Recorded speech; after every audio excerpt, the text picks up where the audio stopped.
क्या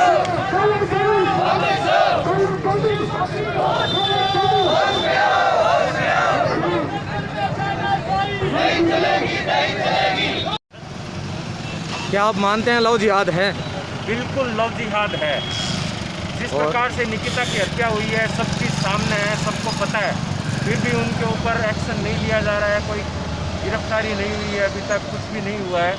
कहीं ना कहीं लव जिहाद, लैंड जिहाद, मेडिकल जिहाद, ये सब कुछ जिहाद हो रहे हैं। तो इसका जवाब क्या है? इसका जवाब सरकार उचित निर्णय निकाले, इस पर रोक लगाए। ये रैली है निकिता के लिए जिसका मर्डर किया लव जिहाद के अंदर, और दूसरा काला कानून के लिए जो पटाखे बैन किए गए हैं उनको वापस लेने के लिए। ये हिंदुओं का सबसे बड़ा त्यौहार है हिंदुस्तान का, इसके लिए बंद किया हुआ है। Thank you. क्या नाम है आपका? योगेश नाम है मेरा। आज यहाँ क्यों आए हो आप? आज यहाँ पे जिला कलेक्टर ने पटाखे पर रोक लगा दी। और आपकी तो उम्र बहुत छोटी है, तो ऐसे प्रदर्शनों में आना चाहिए आपको। जिला कलेक्टर ने ऐसे किया तो आना पड़ेगा। सर आपका नाम बताइए। पूनम चंद सिद्धू। सर आज आप यहाँ क्यों, आप लोग क्यों इकट्ठा हुए हैं यहाँ पर? हम लोग इसलिए हुए हैं आज जो भारत के अंदर लव जिहाद चल रहा है वो पूरे देश के लिए बहुत बड़ी समस्या हमारे समाज। मीडिया तो कह रही है लव जिहाद ऐसी कोई चीज़ नहीं है। क्यों नहीं है, बहुत कुछ है। ये नाम परिवर्तन करके ही क्यों आते हैं, लव जिहाद नहीं है तो क्यों हमारी लड़कियों को फंसाते हैं, क्यों करते हैं ये? मगर इस्लाम तो कहता है कि हिंदू लड़की से विवाह गैर वाजिब है। नहीं, इस्लाम कहता है तो इस्लाम खुद, इस्लाम को लोग नहीं जानते हैं, पढ़ते नहीं है, इसलिए उनको मालूम नहीं है। इस्लाम को पढ़ोगे तो मालूम चल जाएगा।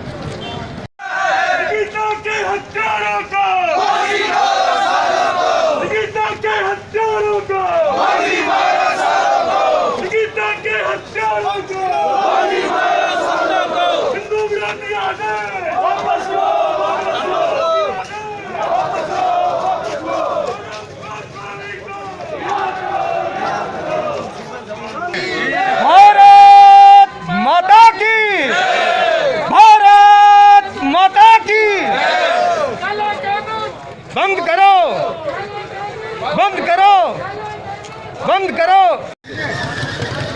सर आपका नाम बताइए। आपका? दुर्गा शंकर आचार्य। सर आज यहाँ क्यों आए हो आप लोग? एक तो निकिता के समर्थन में आए हैं, लव जिहाद को जो बढ़ावा मिल रहा है उसके विरोध में आए हैं।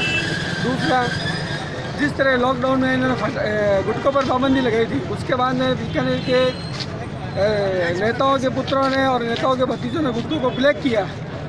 इसी धारणा से इस पटाखों पर बैन किया गया है ताकि इसको ब्लैक में बेच सके। मेरा कहने का मतलब है कि सरकार की मानसा ये है कि बकरा कटेगा और सब में बटेगा, लेकिन ये हमारी हिंदू आस्था है, इससे कोई 1 घंटे में कोई प्रदूषण नहीं होता है। हमारा राज्य सरकार से निवेदन है कि पटाखों के बैन को वापस लिया जाए। प्रदूषण की तो बात है, चलो, मगर इसके साथ क्या व्यापार एकदम ठप नहीं होगा? कोरोना काल में तो वैसे ही ठप है चारों। ये आदेश या तो पहले आना चाहिए था, लेकिन दिवाली के ऐन मौके पर आदेश लिया गया है। जो छोटे दुकानदार हैं उन्होंने पटाखों की खरीद कर ली है, अब उनकी हालत ख़राब हो रही है। इसलिए मेरा राज्य सरकार से फिर निवेदन है कि पटाखों के बैन को वापस लिया जाए। डीप फ्रिज के अंदर दलित को जला करके मार दिया जाता है और पेट से बांध करके एक पुजारी को मार दिया जाता है, मगर पटाखों पर बैन है। क्या इन पटाखों पर बैन करने से प्रदूषण स्वच्छ हो जाएगा? डेली रोजाना गाड़ियाँ इतनी चलती है, उससे प्रदूषण होता है, उसकी ओर सरकार का ध्यान नहीं जाता।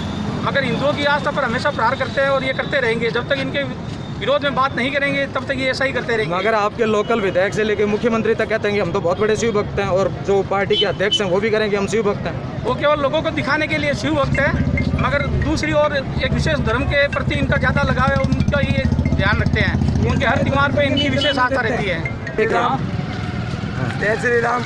ये तो अच्छा है कि ये केंद्र में नहीं है, अगर ये केंद्र में होते तो दूसरे समुदाय को खुश करने के लिए हमारे दीपक भी बंद करवा सकते हैं। क्या बात है। हिंदू सैनी निकिता ने उसे प्रेम नहीं किया, धर्म परिवर्तन नहीं किया, उसको उठा के ले जाने की योजना बनाई। जब वो सैनी उनके ताबे नहीं आई तो उसको गोली मारी उन्होंने। इस देश में लव जिहाद खुलेआम चल रहा है। इस लव जिहाद पे कानून बनना चाहिए जो इस प्रकार की गतिविधि करता है उसको जेल नहीं, फांसी होनी चाहिए, फांसी होनी चाहिए, फांसी होनी चाहिए। फांसी दो, फांसी दो। जो राष्ट्र के समर्थन में बोलता है पत्रकार, जो हिंदू की बात करता है पत्रकार, उसको सवेरे जैसे किसी आतंकवादी को मार पीट के ले जाते हैं, उससे भी बुरी तरह से उसके परिवार के साथ व्यवहार किया और उसको उठा के ले गए। बंधु, अगर इस प्रकार होता रहा तो हिंदुओं का जीना मुश्किल हो जाएगा इस देश में। इसलिए सबको जागना होगा और हम इस राष्ट्र विरोधी ताकतों के विरोध लड़ेंगे।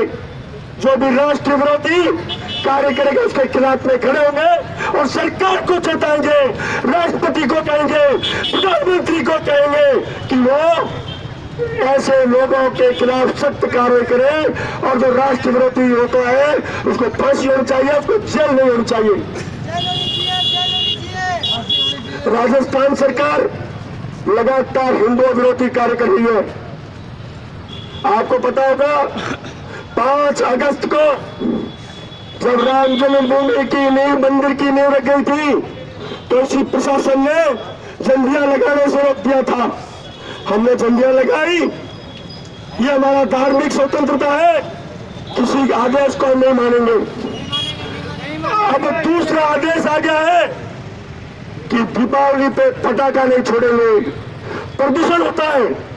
क्या एक दिन में 2-3 घंटा पटाखे छोड़ने से प्रदूषण होता है? क्या नहीं होता। ये कारें, स्कूटर, मोटरसाइकिलें सब चलती है, उससे प्रदूषण नहीं होता।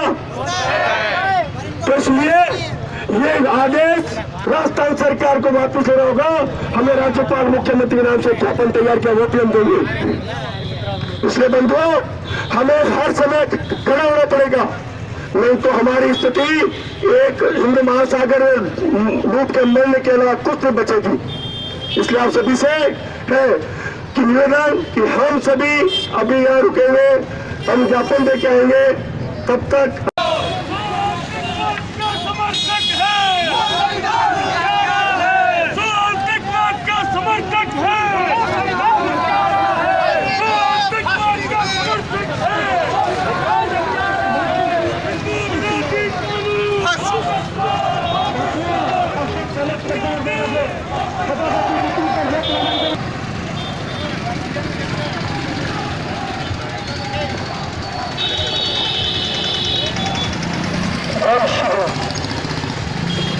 अभी आपने ज्ञापन दिया, उसका क्या हुआ सर, क्या आश्वासन मिला? कलेक्टर साहब ने कहा है कि जो राष्ट्रपति को जो ज्ञापन आप दिया है वो अभी तुरंत हम टैक्स करके उनको तुरंत मेल कर देंगे। दूसरा, जो राज्यपाल को हिंदू विरोधी जो आदेश जो जारी किया गया है उसको भी वो अभी राज्यपाल को भेज देंगे। हमने उनको कह दिया है कि इस दीपावली के अवसर पर जिनके घर में शौक है शहर में, वो तो पटाखे नहीं छोड़ेंगे। जिनके शौक नहीं है हम पटाखे छोड़ेंगे। तो कलेक्टर साहब का अपनी शक्ति में जो आप करना, समाज जो करेगा अपने आप करेगा। उसके बाद हमने ये भी कहा है कि दीपावली के इस समय ही विशेष चालान क्यों काटे जा रहे हैं हेलमेट को लेकर, तो उसके लिए उन्होंने कहा है कि विशेष अभियान चला रहा है तो उसको रुकवाएंगे। दीपावली के दिनों में इस बाजार में कोर्ट गेट और केम रोड के इस क्षेत्र में चालान नहीं कटेगा, ऐसा उन्होंने आश्वासन दिया है। और जो हमने ज्ञापन दिया है वो ऊपर से पहुंचा देंगे। आगामी कार्य जो भी होगी आगे। ये एक बड़ी सफलता है आज के आपके प्रदर्शन, ये एक बड़ी सफलता है, फिर क्यों माना जाए? ये समाज की ताकत है, समाज की सफलता है। मैं तो इनका एक हिंदू धर्म का कार्यकर्ता हूँ और ये जो सफलता है वो समाज की है। सर, आज आप यहाँ अपने बच्चे के साथ क्यों आए? देखो, मेरा बच्चा अभी मात्र 2 साल का हुआ है। रिसेंटली 2 दिन पहले इसका बर्थडे था। छोटा सा बच्चा है, इसका भी मन करता है। अभी ये पटाखों को चलाना सीखा भी नहीं है, लेकिन जब पटाखों की आवाज़ सुनता है, फ़ोन में पटाखे देखता है, तो इसका भी मन करता है पटाखे छोड़ने का। तो कहीं ना कहीं मुझे ऐसा लगा कि मेरे बच्चे का 2रा साल है तो इसको भी पटाखे छोड़ना चाहिए। लेकिन सरकार ने जो काला कानून लगाया है कि पटाखों पर रोक लगे, तो 365 दिन में से क्या एक दिन ही प्रदूषण होता है?